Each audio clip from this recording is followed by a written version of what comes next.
niite nami nitakuitikia. Kwa sababu gani? Mtu anayeita ana shida.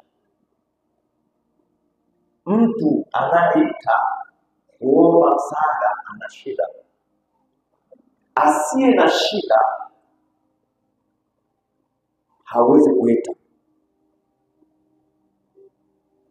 Ukiwa mgonjwa utaenda hospitalini. Bwana Yesu asifiwe sana. Ukiwa mgonjwa utaenda wapi?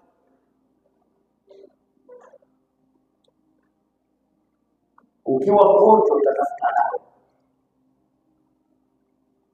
Lakini ukiwa mzima utasema dawa ni chungu.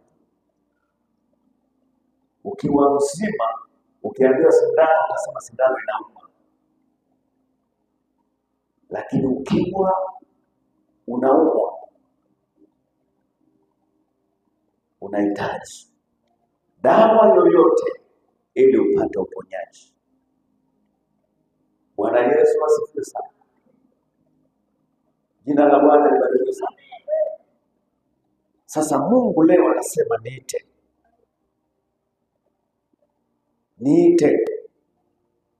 Nini anataka uite ili ajidhihirishe kwako? Kwa sababu usipomuita wewe hawezi kujitukuza. Anataka asikie kwa kinywa chako. Ukimuita, Bwana Yesu asifiwe sana. Unapomuita ndipo na yeye anakuja kukuonyesha mambo ambayo ni makubwa na magumu ambayo wewe huyajui. Mambo makubwa na magumu ambayo wewe huyawezi. Bwana Yesu asifiwe sana. Ndio maana anasema kila pando lisilopandwa na Baba wa mbinguni litang'olewa.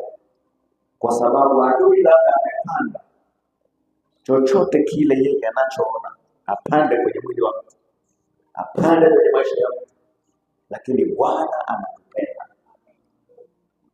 Ndio maana anasema kila pando litang'olewa. Ili pando ling'olewe, tufanye nini? Ita. Bartimayo alikuwa kipofu. Bartimayo aliita, alisikia Yesu anapita. Yesu wa Nazareti anapita. Yeye haoni, lakini masikio yanasikia. Yeye haoni, lakini masikio yanasikia. Yesu alipofika karibu, Bartimayo aliita, Yesu wa Nazareti, naomba unirehemu. Yesu wa Nazareti, naomba unirehemu. Wakati anaita, Yesu akasimama.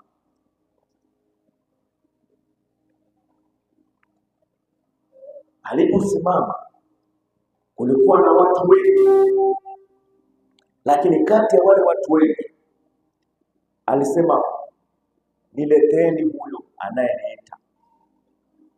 Alipokuja letwa mbele, akaambiwa, wataka nikutendee nini? Akasema, nipate kuona. Lakini kilichomsaidia ni nini? Kuita.